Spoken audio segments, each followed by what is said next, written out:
Listen, if we are really going there and we're really talking seriously about this, then we should just all stop the whole pretense that we give a crap. We don't care about these people. We don't care nothing about them. Okay? Just stop.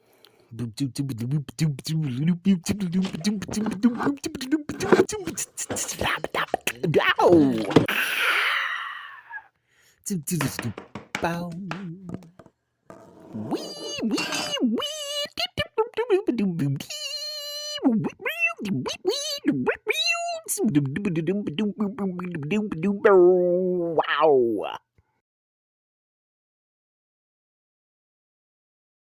What's up, everybody? My name is Michael Stephenson. Welcome back to my YouTube channel. So you are currently watching my entertainment industry series. If you have not seen any of my previous videos, I please urge you to go back to them. I am trying to build up a shorthand in those videos so that I can make these later videos a little bit shorter, or so that when you are watching them, if I mention a topic or some sort of phrase that I've already covered in a previous video, you'll know what that phrase means, so I don't have to re-explain that phrase. Today, we are definitely referring back to one of the videos that I've done previously, and that is the economy, art, entertainment, slavery video. In one of the, I guess, more controversial videos that I did, I basically said that our economy today, the principles of it are built around the ideas of what it was like to be an artist entertainer, or they're built on the principles of slavery, specifically as it relates to American slavery. I have not changed my mind on that. You're not going to somehow get me to change my mind. Even in some of the addendums or additions to that video, I believe I tried to make it even more clear how our current economy is very much so based on those two ideas, those two principles that we've, or those two modes of operation as it concerns artists and entertainers and slaves. With that being said, I kind of wanted to talk on a topic that it's kind of hard for me to talk about because of the fact that for a long time, I have said that I have basically loved this industry, fell in love with entertainment, with showbiz, very long time ago. As it is with most young boys or young people in general, the thing that you love the most will tend to break your heart. First loves almost never last. So it's hard for me to talk about this because it is showing the worst flaws of this thing that I have very much so wanted to be part of. And it puts me in that hypocritical light where it's like, well, how can you even want to be part of this filth, this sort of nastiness? And it forces me to, I guess, look in the mirror and try to answer that question, even though it is very difficult for me to answer that question sometimes. As I've said multiple times, my faith in myself, my own talents, it is wavering. Even people who say, oh, I always knew and I always had that drive. Listen, I still have the drive and I'm still working toward it and all that stuff, but I can't act like I'm some steel man who is like, yeah, I have no doubt ever. No, I definitely have my doubts, especially this far in. With that, we are going to talk about one of the biggest, weirdest, in my opinion, flaws of the industry, and that is the art of the con, or the amount of criminality that is within the industry. When talking about both the industry and the stuff surrounding the industry, in my opinion, it stems from one of the things that I've said about entertainment and specifically how we teach art and entertainment in schools. And that is that I have thought for a while that we teach art and entertainment very badly.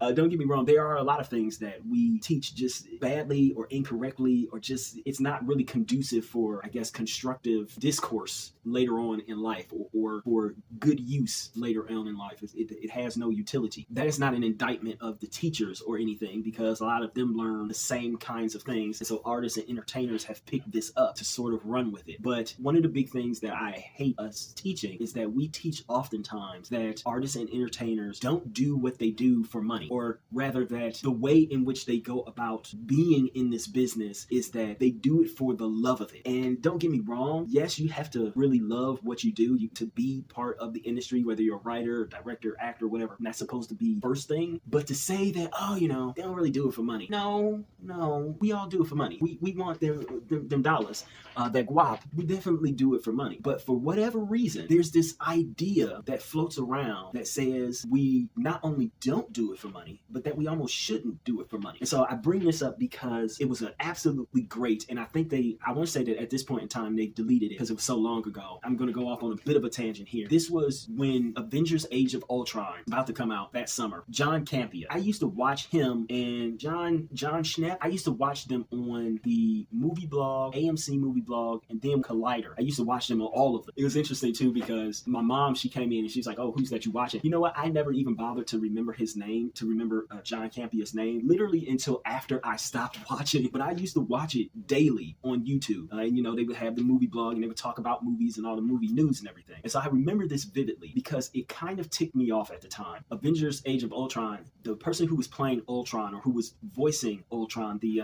sentient AI killing computer robot, was James Spader. Now, James Spader at the time was also doing the show The Blacklist on NBC. In one of the interviews that he did, I think for The Blacklist, he cited a bunch of different things. One, he cited that his vision, I believe, was going, it was leaving him, so he could not see nearly as well as he used to be able to. And that two, he does acting as a job. Like he basically said, and I'm paraphrasing, he does what he does and he takes some of the jobs that he takes in order to make enough money so that he can spend time, quality time, with the people that he loves the most. On the show at the time, and I think it was still AMC movie blog at that time, I don't know, but there was a Q&A, like a question and answer part of the show where people could send in their questions through a mailbag, and John or some of the people on the staff would pull the question out and they would ask panel what they thought about this. And so one person sent in a question, and basically their question was like, oh my God, with the way that James Spader was talking about The Blacklist and now Age of Ultron, it felt like he wasn't, like his heart wasn't invested in this or something, blah, blah, blah, yada, yada, yada. It ended with, did he really just take this role because of money?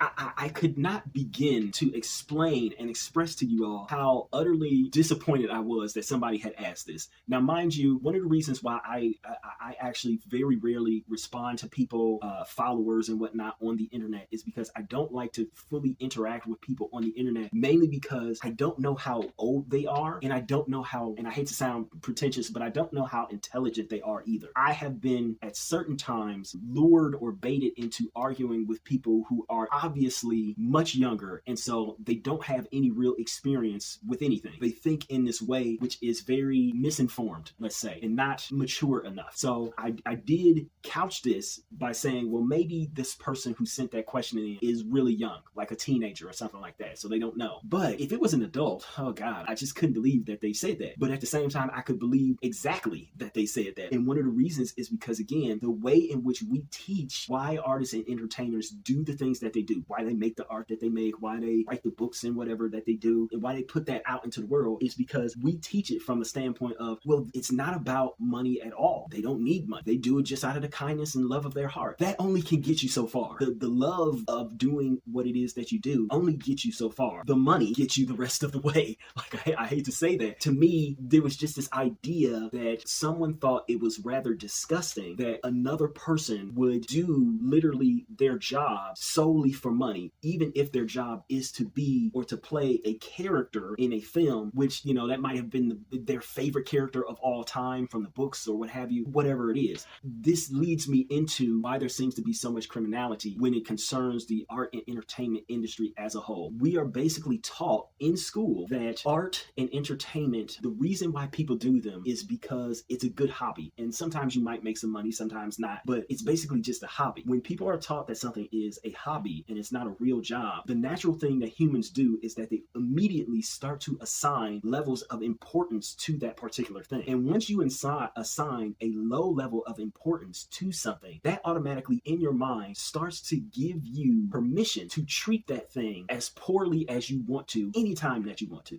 I guess this sort of plays into the whole idea of and I never really liked this sentiment either. The whole idea of if you work for it or if you earn it yourself, you'll appreciate it more. While that has some truth to it, in truth, the more that you work for something, usually, not all the time, but usually the more that you work for something, the higher level of importance you assign to it, which is why you treat it so well. It's not necessarily that just because you work for it, you're going to treat it well. That's not really what it is, even though that's what a lot of people tend to try to operate on. That very rarely applies to relationships in this world. Like there are people who work on their relationships and they still don't really care about their relationship. And like you might not be in that kind of relationship, and thank God that you aren't. But I'm sure you can probably go online and find some people like that, to where it's like, yeah, I work at this relationship, everything is good, blah blah blah, but I still don't care about this person. I still don't care about having this relationship, etc., etc. At some point, it gets to not be about the thing that you are supposed to cherish a whole lot. And there's other circumstances and other aspects, other reasons why that thing suddenly doesn't become as important to you. When you assign a certain level of importance to something, that is when you really start to appreciate it. The problem is that as a society, we have said that you don't have to assign any level of importance to the art or the entertainment that you consume, but also in a weird way, this has allowed us to not assign a level of importance or even of respect to any of the people that create that art or entertainment as well. So that's where the criminality starts. It has always been a rather amazing thought to me.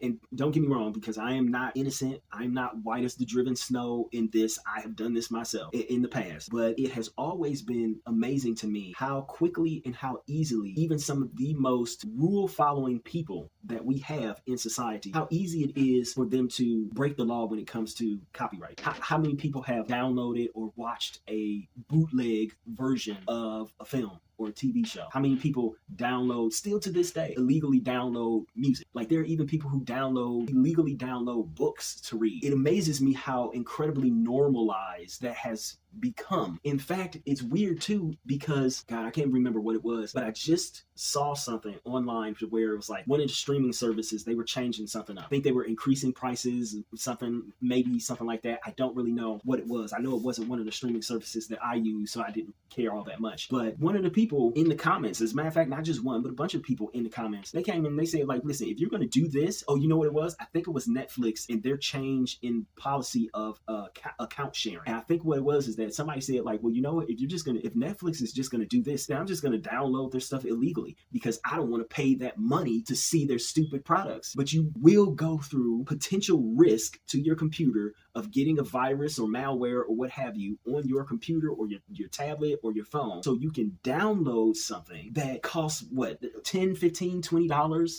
You could buy it for 1 month, get it for $20 and see. Again, another thing earlier this year, and this just happened, but I'm releasing these videos as I want to. Super Mario Brothers. Somehow it got online. Did I see Super Mario Brothers in theaters? No, the PlayStation guy. But it got online somehow. And even though it had already grossed $1 billion, there were still tons and tons of people. Yeah, I'm going to watch it online illegally. What does a movie ticket cost? What does a theater ticket cost? There are discount days in almost every single theater across the country. People are like, nah, I'm going to see it illegal. You're gonna break the law. What? Why do they care? What would I care? And like I said, I'm no angel here. I've done it myself. Like I've seen a bootleg movie here and there, yeah. But it amazes me that we have built up and tolerate a psyche in this country in which we go, it's kind of okay to steal, and we justify it on almost every level. We'll say, oh well, you're taking from the studios, and the studios are already getting enough. They're billions of dollars, all this stuff, and they're big businesses, they're big corporations, and we hate corporatism, right? So it's like, oh yeah, take from them. That's who you're taking from. When you are downloading and watching Game of Thrones illegally, which it was the most popular TV show, and it was also the most pirated TV show. Like when you're doing that,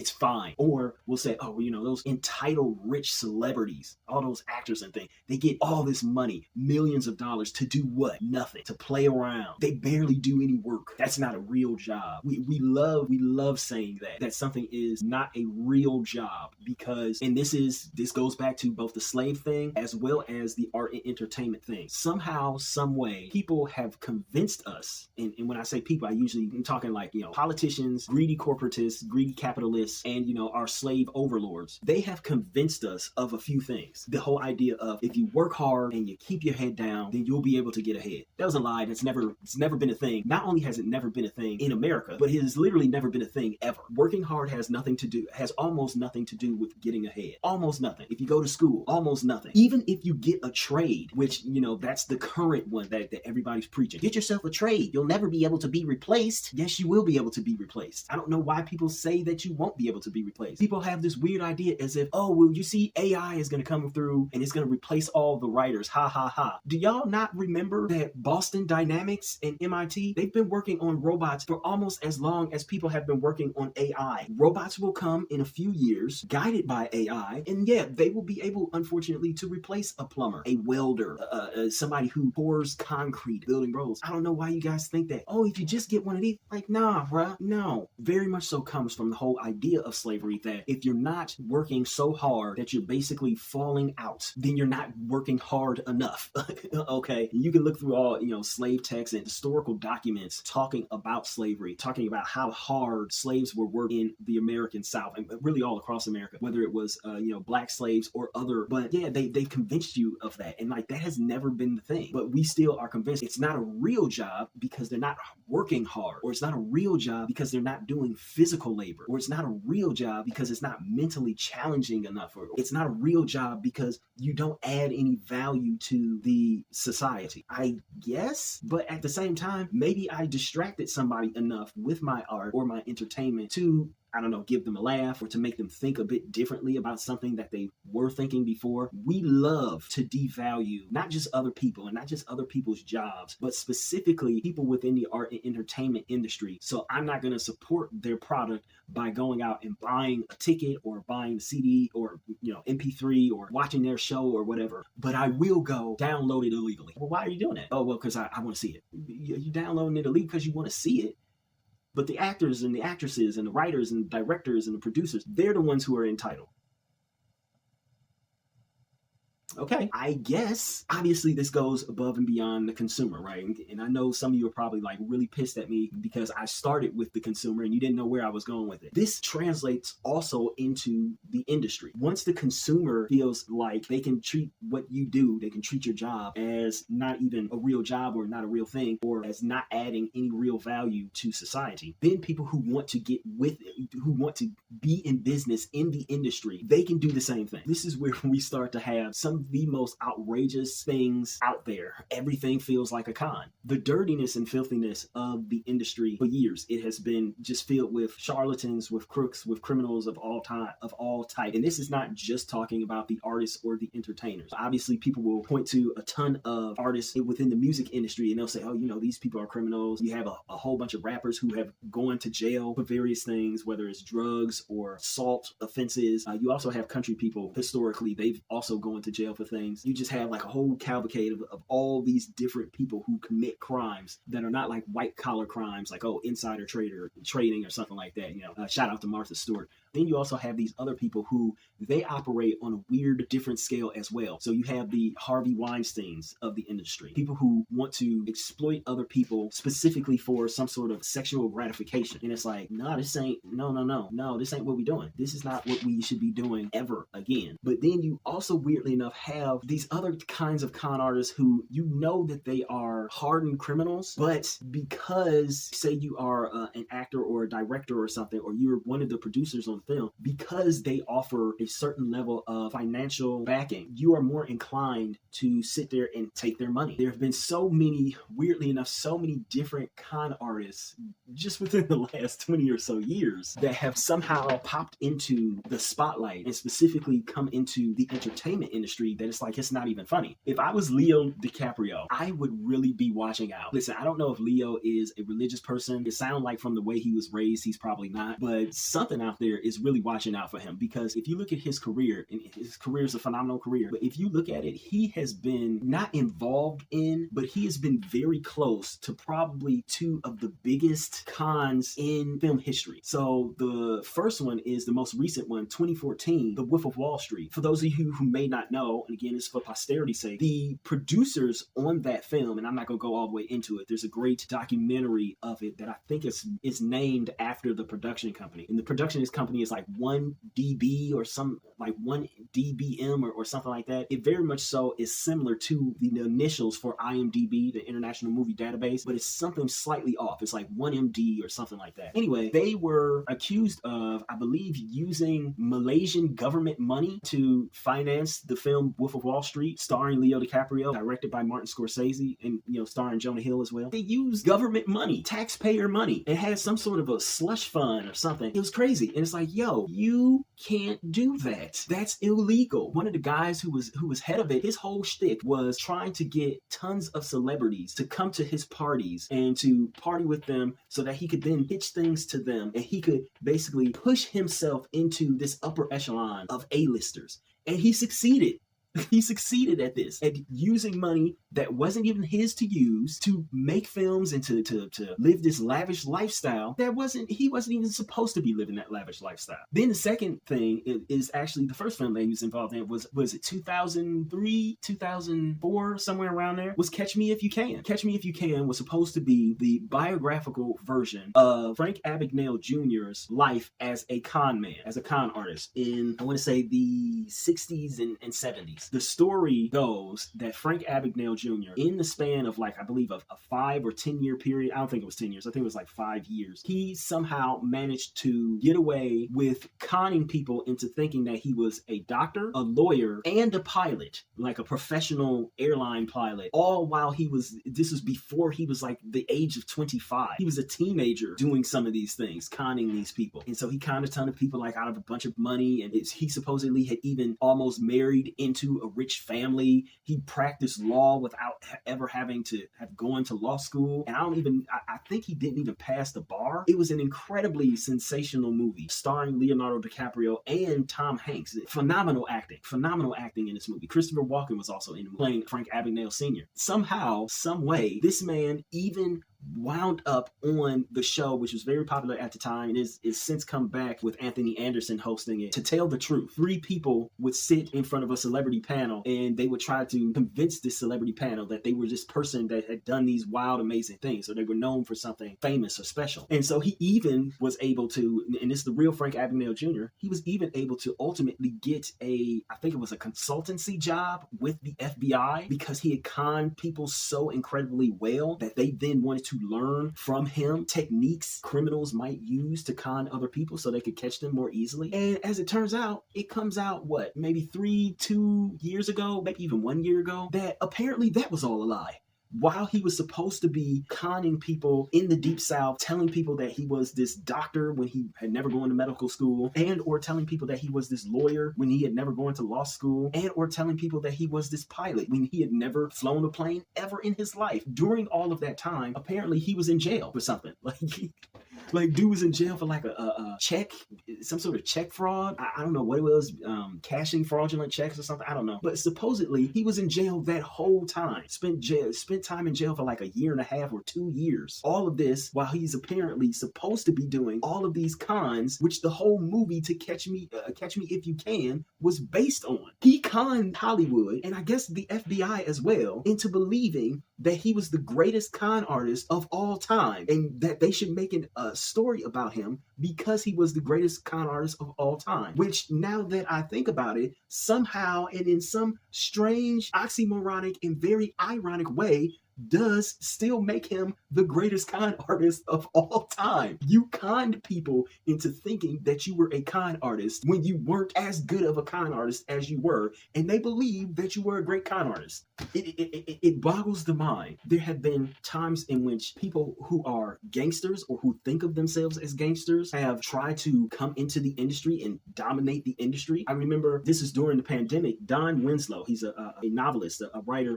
who writes, I want to say, hard-hitting police procedural, seedy underbelly sort of gangland type of books, things of that nature. I want to say he said this was like in the 90s or maybe the 80s. He, just like almost every other novelist does at some point, which again, I would definitely do. I've always had my eye on Hollywood. Stephen King has done it. Gillian Flynn, she's done it. J.K. Rowling, she's done it. Just like almost every other popular author, novelist does. He tried his hand at being a writer in Hollywood. And so I believe he said that he wrote one book that was optioned off and that it was then turned into a movie. And I believe believe he wrote the script for it as well. And he was telling this story in a series of articles that he did, like I said, during the pandemic for, I want to say, Variety or Hollywood Reporter. You can look it up online. I'm sure you'll be able to find it. And he was talking about how one of the producers was like, yeah, you know what? I'm not going to pay you. Excuse me?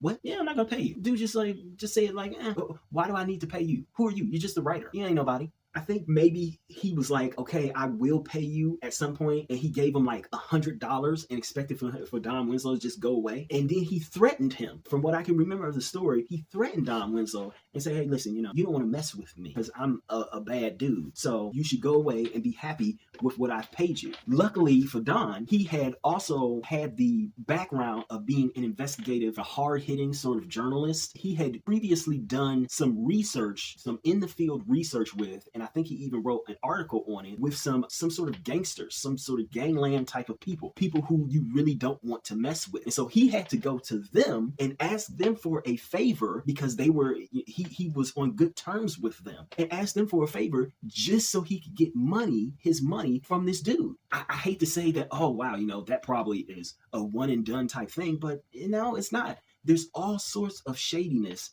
that goes on within the business. All kinds of shadiness like that, just on the business side. That's not even taking into account, emotional abuse and things of that nature. All sorts of stuff like that. The reason why some of that is because when people feel as if what it is that you do as a job does not matter and it is not important, they also then start to feel and build up this sense that, well, sorry everybody. So the audio just didn't sync in this one for whatever reason at the very end of the clip. I don't know why it happened, but basically what I was saying is that once people do come to this conclusion that what you do doesn't matter, for whatever reason, people start to think that, well, you as a person, as a human, as an individual does not matter, that you don't matter. And that is the most bizarre thing pretty much ever. What a person does for a living should not affect how you treat them as a human being. And I think that we all have to remember that, yeah, we can say that these things don't matter, that the art and entertainment industry is unimportant. And I will cover this more in another video. So do I think that what people do in the entertainment industry has value? Yes, of course I do. I think that it does have value for a civilized, advanced society like what we think we are. So I think I'm going to end it here. Obviously, it's been a long video, and I know that it is probably the video that is going to get downvoted the most. You guys are going to absolutely hate it. I'm sure you're yelling at me right now, eat the rich, down with the bourgeoisie, etc., whatever you can think of for me defending these supposedly rich, spoiled people and coming around and chastising you all for, treating artists and entertainers and the art and entertainment that they make the way that we all do. But hey, like I said, this channel was always going to have some tough conversations, some tough discussions, etc., and this just happened to be one of them. It had to be said. It needed to be said, and yeah. So there you go. I don't have a sign off. So while I don't have an official sign off yet, I guess I should do the whole please like, comment, share, and if you so desire and you want to see more, subscribe. But more importantly, I will ask that you please go and purchase one of my books. They are mostly ebooks, and pretty much they are all under $10. See if any of my work is actually any good, if it lives up to any of the things that I'm talking about here on my channel, specifically with the entertainment industry videos. So please go purchase my books. All of my links are down below. Thank you.